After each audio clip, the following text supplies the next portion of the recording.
রাসূল সাল্লাল্লাহু আলাইহি ওয়াসাল্লাম বলেছেন, যখন ঘুমোতে যাবা এই দোয়াটা পড়বা। দোয়াটা দেখেন কত চমৎকার, কিভাবে নিজেকে আল্লাহর কাছে সমর্পণ করবেন, সঁপে দিবেন। দেখেন রাসূল বলেন, তুমি এটা পড়বা, আল্লাহুম্মা ইন্নী আসলামতু ওয়াজহি ইলাইক। আল্লাহ, আমি আমার সত্তাকে আপনার দিকে সমর্পিত করলাম।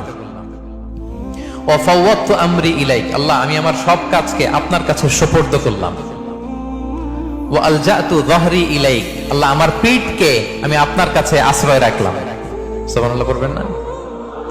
আমরা যখন ঘুমাই আমাদের পিঠটা বিছানার মধ্যে লাগাই না? আল্লাহ, আমার সত্তাকে আপনার কাছে আমি সমর্পিত করলাম।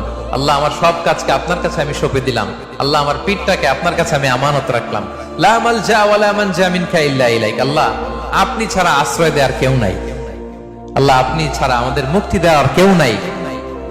আল্লাহ, আপনি যে রাসূল পাঠিয়েছেন সে রাসূলের প্রতি আমি ঈমান আনলাম। আল্লাহ, যে কিতাব আপনি আসমান থেকে পাঠিয়েছেন ওই কিতাবের উপর আমি ঈমান আনলাম। সুবহানাল্লাহ পড়েন। বিষ্ণু সাল্লাল্লাহু আলাইহি ওয়াসাল্লাম বলেন, যখন কেউ এই দোয়াটা পড়বে রাত্রিবেলা, ফা ইন মিত্তা, ওই মিন লাইলাতিকা, ওই রাতে যদি তুমি মারা যাও, মিত্তা আলাল ফিতরা, তুমি ফিতরাতের উপর মৃত্যুবরণ করবে। ওয়া ইন আসবাহতা আসবাহতা ওয়া ক্বাদ আসাবতা খাইরান কাসীরা, আর যদি রাতে মৃত্যু না হয় তুমি বেঁচে যাও, তাহলে ওই দিনে তুমি প্রভূত কল্যাণ লাভ করবে। সুবহানাল্লাহ। তাহলে বলেন, এই দোয়াটা পড়ার দরকার আছে না নাই?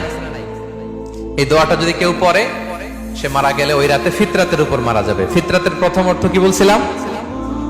সবাই বলতে হবে, কি বলছিলাম? তাহলে এই দোয়া পরে রাতে মারা গেলে সে মুসলিম হয়ে মারা যাবে, ঠিক কিনা?